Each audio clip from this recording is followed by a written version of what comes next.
स्वागत है आपका हमारे YouTube चैनल आई स्मार्ट सॉल्यूशन पर। सो आज की इस वीडियो में क्लास 12 के मैथ्स के चैप्टर 3 मैट्रिक्स के लिए टॉप 10 असर्शंस और रीजंस की सीरीज सेकंड डिस्कस करेंगे। जैसे कि आपको पता है सभी असर्शंस और रीजंस के क्वेश्चंस के जो हमारे ऑप्शंस होते हैं सभी सेम होते हैं, मींस डायरेक्शन आपको अच्छे से डिस्प्ले हो रही होगी। फर्स्ट ऑप्शन हमारे पास क्या होता है असर्शंस और रीजंस में कि आपका जो असर्शंस है वो करेक्ट है और आपका रीजन भी बिल्कुल बोल सकते हैं करेक्ट है। इस केस में जो आपका रीजन है वो असर्शंस की करेक्ट एक्सप्लेनेशन भी है। ऑप्शन बी हमारे पास क्या होता है असर्शंस ट्रू है, करेक्शन बोल सकते हैं रीजन भी ट्रू है, लेकिन बोल सकते हैं रीजन यहाँ पर असर्शंस की करेक्ट एक्सप्लेनेशन नहीं है। अब सी ऑप्शन में हमारे पास क्या होता है दोनों चीजों में से असर्शंस ट्रू है और रीजन जो है इसका वो फॉल्स है। लेकिन डी ऑप्शन में क्या होता है रीजन इसका फॉल्स है और असर्शंस ट्रू है, लेकिन एक डी ऑप्शन ये भी होता है इसका क्या कि दोनों चीजें फॉल्स है। तो आप अच्छे से देखते रहिएगा कौन से क्वेश्चंस के किस तरीके से कौन से ऑप्शंस करेक्ट होने वाले हैं। तो टॉप 10 सीरीज का फर्स्ट क्वेश्चन डिस्कस करते हैं मैट्रिक्स के लिए, जो क्लास 12 के बोर्ड के टर्म 1 के एग्जाम में काफी ज्यादा यूजफुल होने वाला है। तो फर्स्ट क्वेश्चन हमारे पास क्या है, if a matrix is a square matrix, A matrix कोई भी मैट्रिक्स है जो असर्शंस में बोला गया है कि स्क्वायर मैट्रिक्स है और गिवन है ए स्क्वायर, हमारे पास वैल्यू ए ही है, देन हमारे पास चेक करना है आई प्लस ए का whole square minus 3a equal to I होगा या नहीं होगा। चेक करते हैं असर्शंस ट्रू होगा नहीं होगा। ए प्लस बी का होल स्क्वायर क्या आता है ए स्क्वायर बी स्क्वायर 2ab, ये माइनस का 3a same, right hand side में आई आएगा नहीं आएगा चेक कर लेंगे। आई स्क्वायर की वैल्यू क्या, सॉरी ए स्क्वायर की वैल्यू क्या है ए ही है। आई स्क्वायर की आई में मल्टीप्लाई करते हैं आई ए आता है, ये ए है, आई की ए में मल्टीप्लाई करते हैं ए ही आएगा, ये ध्यान रखना है आपको। 2a और 1a 3a minus 3a same, ये प्लस में आई सेम, ये कैंसिल मींस आई आ गया, यानी कि असर्शंस कैसा है इसका असर्शंस ट्रू है। रीजन में क्या बोला गया है क्वेश्चन के रीजन में हमारे पास ये बोला है कि आई की ए में मल्टीप्लाई करेंगे या फिर आई की ए में या ए की आई में, हमेशा ए ही आता है। हाँ करेक्ट है, यानी कि इसका बोल सकते हैं क्या है फर्स्ट ऑप्शन करेक्ट है, जिसका असर्शंस भी करेक्ट है रीजन भी करेक्ट है और दोनों एक दूसरे की बोल सकते हैं ये जो है इसकी करेक्ट एक्सप्लेनेशन भी है, क्योंकि यहाँ पर हमने इसे यूज किया है ना, तो ठीक है ना। तो इसका ए ऑप्शन बिल्कुल करेक्ट है। अब अपनी सीरीज के क्वेश्चन नंबर सेकंड को देखते हैं। सेकंड में हमारे पास क्या बोला गया है, सेकंड क्वेश्चन में हमारे पास दिया गया है असर्शंस में, सेकंड क्वेश्चन के हमारे पास असर्शंस में क्या बोला गया है, क्वेश्चन सेकंड का असर्शंस में यहां बोला गया है कि यहां पर देखो छोटा सा पॉइंट आपको अच्छे समझना है, स्टेटमेंट 1 स्टेटमेंट 2 की तरह भी क्वेश्चन आ सकता है आपके सामने। यहां पर बोला ए प्लस बी और ए माइनस बी, ये ए स्क्वायर माइनस बी स्क्वायर होते हैं, ये चीजें हमें चेक करनी है। ये बहुत अच्छे से मैं आपको बताऊंगा मैट्रिक्स का कॉन्सेप्ट यहाँ पर, लेकिन उससे पहले रीजन का कॉन्सेप्ट भी देखते हैं। रीजन में क्या बोला है, ये असर्शंस में बोला गया है ए, रीजन में क्या बोला गया है A plus B A minus B. कोई इन्होंने ऐसे ना लिखकर कैसे लिखा है, देखिए A square minus A B plus B A minus B square, ये इन्होंने रीजन में बोला है। और हमें देखना है कौन सी चीजें करेक्ट है कौन सी करेक्ट नहीं है। यहाँ पर जब हम इसकी मल्टीप्लाई करेंगे तो क्या आएगा, ये तो पोर्शन आएगा। और बहुत अच्छे से पता है मैट्रिक्स की मल्टीप्लिकेशन कम्यूटेटिव लॉ को फॉलो नहीं करता, ये नहीं कि ए बी इक्वल में बी आ जाएगा। ये तो नॉर्मल अगर ए बी को बी अपने नॉर्मल मैथ में लिख सकते हैं, लेकिन मैट्रिक्स में पॉसिबल नहीं होगा। तो आप यहाँ पे इजीली बोल सकते हो जो इसका रीजन है वो तो ट्रू है, लेकिन जिसका असर्शन है वो ट्रू नहीं है, यानी कि ये ट्रू नहीं है ये ट्रू है। क्योंकि ये ट्रू क्यों नहीं है, क्योंकि यहाँ पर एक बार प्लस एक बार माइनस आएगा, ये ए बी होता तभी क्रॉस होता, क्योंकि दोनों में ध्यान रखना है ए बी और बी ए में डिफरेंस होता है मैट्रिक्स में, ठीक है ना। तो इसलिए ये पॉसिबल है और ये पॉसिबल नहीं है, यानी कि इसका कौन सा करेक्शन हमारे पास कौन सा ऑप्शन करेक्ट हो जाएगा। क्वेश्चन में यहाँ पर क्या हमारे पास क्लियर हो गया कि जो इसका रीजन है वो कैसा है, इसका रीजन तो ट्रू है और हमारे पास जो इसका बोल सकते हैं असर्शन है वो क्या है फॉल्स है। तो इसका हमारे पास ऑप्शन करेक्ट हो जाएगा ऑप्शन नंबर डी, है ना। अब अपनी सीरीज के क्वेश्चन नंबर थर्ड को देखते हैं। थर्ड का असर्शन क्या दिया है, थर्ड के असर्शन में हमारे पास बोला गया है कि सेम वही कॉन्सेप्ट है, ए प्लस बी का होल स्क्वायर क्या होता है आप बताइए। ए स्क्वायर यहां पर ना डज नॉट इक्वल में दिया हुआ है 2ab प्लस बी स्क्वायर, कैसे दिया है डज नॉट इक्वल, ठीक है। रीजन में क्या बोला गया है, रीजन में बोला गया है generally A B does not equal to B A. अभी आपको एकदम माइंड में हिट हो गया कि सही तो वही वाला कॉन्सेप्ट आ गया, सेम वही है ना। यहां पर बोला गया देखो अभी मैंने एक चीज बताई थी कि ए बी और बी ए दोनों इक्वल होंगे, ये कंफर्म नहीं है, कम्यूटेटिव लॉ को फॉलो नहीं करता मैट्रिक्स ऑफ मल्टीप्लिकेशन, यही चीज यहाँ पर है। यहाँ पर 2ab आया, कैसे आता है ए प्लस बी लिखेंगे मल्टीप्लाई करेंगे, क्या पता इक्वल ना आए, बी ए भी तो आ सकता है, इसलिए ना तो यही करेक्ट है। मतलब बोल सकते हैं स्टेटमेंट दोनों ही हमारे पास ठीक है और ये चीज इसे बोल सकते हैं एक तरीके से करेक्ट एक्सप्लेनेशन भी है रीजन असर्शन की, तो हमारे पास फर्स्ट ऑप्शन बिल्कुल करेक्ट है। अब अपनी सीरीज के क्वेश्चन नंबर 4 को देखते हैं, इसका फर्स्ट ऑप्शन करेक्ट है ना। फोर्थ क्वेश्चन में क्या बोला गया है, सीरीज का फोर्थ का असर्शन पढ़ते हैं। असर्शन में हमारे पास क्या बोला है, यहाँ पर दिया गया असर्शन में हमारे पास मैट्रिक्स है मैट्रिक्स में हमारे पास एक बोल सकते हैं डायगोनल मैट्रिक्स है। बताओ डायगोनल है स्केलर है? स्केलर है, क्योंकि सेम हमने बोला है इज स्केलर मैट्रिक्स। हाँ स्केलर मैट्रिक्स तो है, लेकिन उसने और उसके बाद क्या बोला है यहाँ पर, रीजन में कुछ और बोला है। रीजन देखो, रीजन अच्छे से सुनते हैं आप, ये तो करेक्ट है असर्शन। तो रीजन में बोला गया है if all the element of a principal diagonal are equal. Diagonal के सारे एलिमेंट इक्वल होते हैं तो स्केलर होता है, डिफरेंट होते हैं तो डायगोनल मैट्रिक्स होता है, 1 1 होता है तो आइडेंटिकल मैट्रिक्स होता है। डेफिनेशन एनसीईआरटी से बहुत अच्छे से आपने पढ़ी होंगी ना।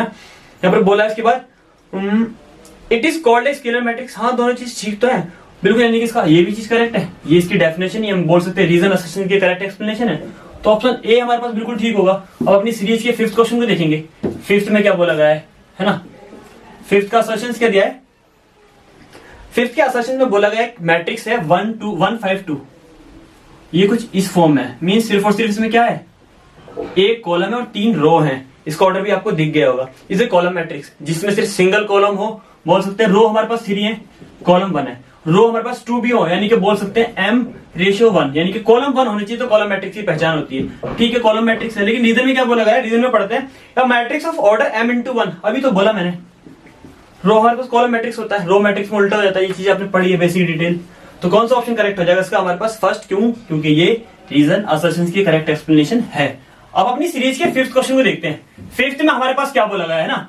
5th क्वेश्चन में दिया गया है हमारे पास, 5th का असर्शन पढ़ते हैं पहले, सॉरी 6 का। 6 के असर्शन में हमारे पास बोला गया है 2 मैट्रिक्स ए, एक मैट्रिक्स है जिसका ऑर्डर है 2/3। ठीक है, एक मैट्रिक्स बी है जिसका ऑर्डर है 3/2। कैन बी मल्टीप्लाई, ये मल्टीप्लाई हो सकते हैं। मल्टीप्लाई चेक करने का जो प्रोसेस होता है वो ये होता है कि पहले मैट्रिक्स का ऑर्डर दूसरे मैट्रिक्स का ऑर्डर लिखो, फर्स्ट के कॉलम और सेकंड की रो सेम मिल रहे हैं, देन मल्टीप्लीकेशन पॉसिबल है। जो आपको मल्टीप्लाई करने में जो रिजल्ट आएगा उसका ऑर्डर ये होगा 2/2। तो उन्होंने बोला ऐसा पॉसिबल है, हाँ पॉसिबल है। And their product will be A matrix of order 2/2। बिल्कुल ठीक है, असर्शंस तो बिल्कुल इसका इजीली क्लियर हो गया। रीजन में क्या बोला गया है? रीजन बोला 2 matrix can be multiply if the number of the column is in pre factor is equal to the number of row. बोल तो दिया कॉलम और रो इक्वल होंगे, ठीक है, लेकिन बोल सकते हैं ये इसकी करेक्ट एक्सप्लेनेशन नहीं है, यानी कि इसका बी ऑप्शन करेक्ट है। ठीक है ना, कोई डाउट तो नहीं है। अब अपनी सीरीज के क्वेश्चन नंबर 7 को देखते हैं। 7 में हमारे पास क्या बोला गया है?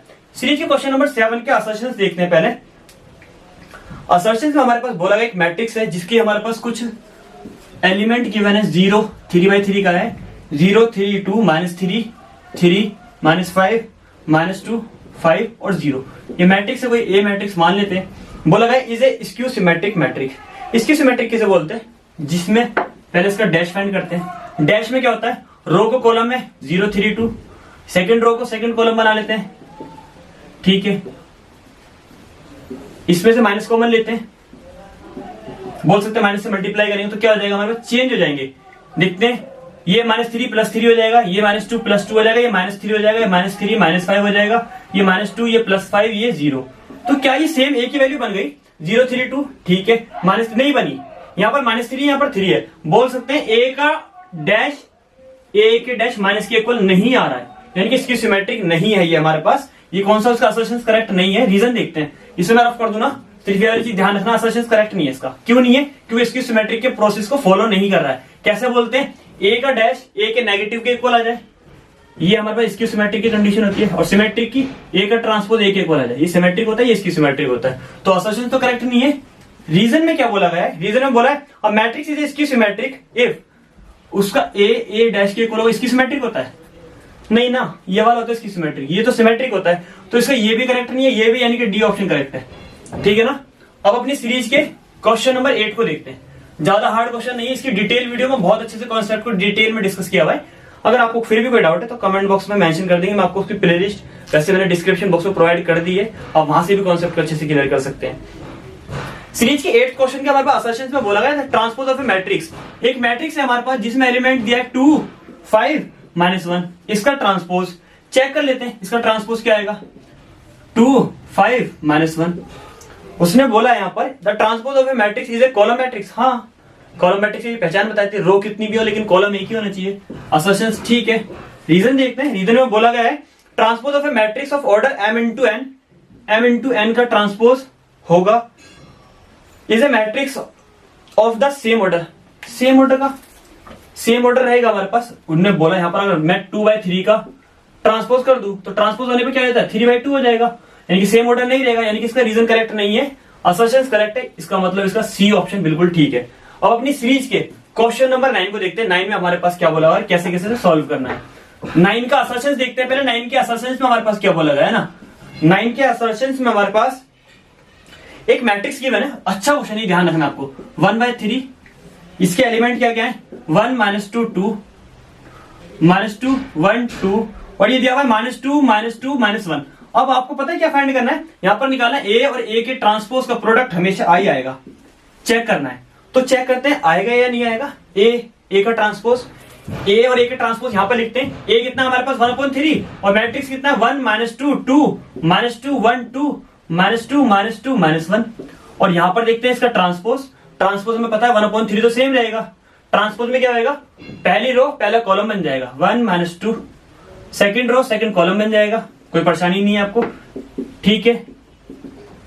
इनकी मल्टीप्लाई करके चेक कर लेते हैं। मल्टीप्लाई करिएगा, मैंने तो मल्टीप्लाई कर ली, 3 3 9 आ जाएगा। इसकी मल्टीप्लाई करेंगे कितना आएगा, देखो ये आएगा आपका 9, यानी कि 9 0 0 0 9 0 0 0 9 ये आएगा, आप चेक कर सकते हैं।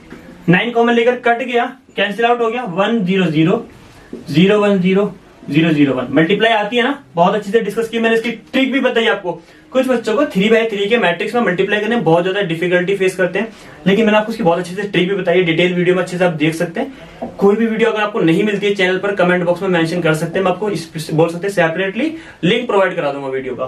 तो यहाँ पर हमारे पास आई आ गया, यानी कि आइडेंटिकल आ गया, बोल सकते हैं इसका असर्शंस कैसा है, करेक्ट है। अब इसी का हम ना रीजन देखेंगे, इसी क्वेश्चन नंबर 9 का रीजन में क्या बोला गया है। असर्शंस करेक्ट है, रीजन देखते हैं। रीजन में हमारे पास बोला गया है कि फॉर एनी स्क्वायर मैट्रिक्स, किसी भी स्क्वायर मैट्रिक्स के लिए ए और उसके ट्रांसपोज का ट्रांसपोज हमेशा ए ही आता है, मतलब ये नहीं है, सॉरी। तो ये तो ठीक है ना, पहले ए का ट्रांसपोज निकालेंगे फिर वापस ट्रांसपोज करते हैं तो ए ही तो आएगा। आप चेक भी कर सकते हो, मैंने सारी जितनी भी बोल सकते हैं ना मैट्रिक्स में, जितनी भी प्रॉपर्टी है, जितनी भी फंडामेंटल बोल सकते हैं प्रॉपर्टी है, रूल्स हैं, जितनी भी आइडेंटिटी है, इन सबको एग्जांपल ले लेकर बहुत अच्छे से सॉल्व किया हुआ है, वेरीफाई किया हुआ है। आप इसकी भी डिटेल वीडियो देख सकते हैं, है ना। तो ये भी ठीक है, ये भी ठीक है, और हमारे पास एक चीज और भी है, दोनों चीजें करेक्ट है, यानी कि बी ऑप्शन बिल्कुल करेक्ट होगा। और हमारे पास बोल सकते हैं रीजन असर्शंस की करेक्ट एक्सप्लेनेशन नहीं है। अब अपनी सीरीज के लास्ट क्वेश्चन को देखते हैं। क्वेश्चन नंबर 10 का असर्शंस क्या दिया है। क्वेश्चन नंबर 10 के असर्शंस में यहाँ पर बोला गया है, वही 2 स्टेटमेंट वाला क्वेश्चन है। असर्शन रीजंस भी बोल सकते हैं, स्टेटमेंट 1 स्टेटमेंट 2 S1 S2 ये भी बोल सकते हैं। बोला है for N E square matrix A with real number entries consider the following statement. Statement first क्या बोलती है, ए प्लस ए डैश, ठीक है, is a symmetric matrix. Symmetric matrix के लिए 1 मिनट के लिए पी मान लू, पी मान लेते हैं। सिमेट्रिक की माइंड में अपने ध्यान रखना, सिमेट्रिक होता क्या है, पी का डैश आपस में इक्वल आ गया तो सिमेट्रिक होगा।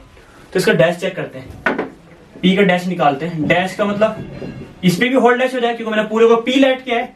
अब होल डैश को इस पर भी डैश, इस पर डैश एक ऑलरेडी था, एक और डैश आ गया। अभी बताया मैंने ए के ट्रांसपोज का ट्रांसपोज हमेशा ए आता है, ठीक है। क्या ये वैल्यू पी की है, हाँ सर पी की वैल्यू है, यानी कि पी का डैश पी के इक्वल आ गया। इसका मतलब सर बिल्कुल इसका असर्शन करेक्ट है, यानी कि ये सिमेट्रिक वाली बोल सकते हैं, सिमेट्रिक मैट्रिक्स है। अब हमें इसका रीजन चेक करेंगे, इसका असर्शन तो बिल्कुल करेक्ट हो गया ना। अब रीजन को चेक करने के लिए देखो कैसे करते हैं, असर्शन करेक्ट है, रीजन देखो। रीजन में क्या बोला गया है, रीजन में बोला A minus A dash is a skew symmetric matrix. इसे पी मान लिया, जैसा भी बिल्कुल लेट किया था, सेम वही। इसका डैश निकालते हैं, जब डैश निकालेंगे क्या होगा, होल डैश आ जाएगा। एक बार इस पर डैश, ठीक है, एक बार ए के डैश का डैश, ट्रांसपोज का ट्रांसपोज। अब हमारे पास ए के ट्रांसपोज का ट्रांसपोज क्या होता है, सर ए ही आता है, यस और नो। पूरे में से क्या कॉमन आ रहा है, माइनस कॉमन ले लें, माइनस कॉमन लेंगे तो ए डैश आ गया, ये पी डैश सेम। ये वैल्यू किसकी है, एक पी की है, यानी कि ये चीज आ गई। अभी बताया था, नहीं बताया, दोबारा सुन लो, पी का डैश आपस में इक्वल आ जाए, इसकी सिमेट्रिक की कंडीशन है। यानी ये बोल सकते हैं असर्शन भी करेक्ट है, रीजन भी करेक्ट है, और हमें अच्छे से क्लियर हो गया इसका बी ऑप्शन बिल्कुल करेक्ट है। रीजन जो है असर्शन की करेक्ट एक्सप्लेनेशन भी है। होप सो टॉप 10 के क्वेश्चन जो है मैट्रिक्स के आपको बहुत अच्छे से क्लियर हो गए। वीडियो आपको बहुत ज्यादा अच्छी लगी हो, वीडियो पसंद आए वीडियो को लाइक करना ना भूलें। अगर आप चैनल पर नहीं तो चैनल सब्सक्राइब कर दें, बेल आइकन को प्रेस कर दें, जिससे कि आने वाले लेटेस्ट अपडेट अच्छी अच्छी वीडियोस आपके पास टाइम टू टाइम पहुंच सके।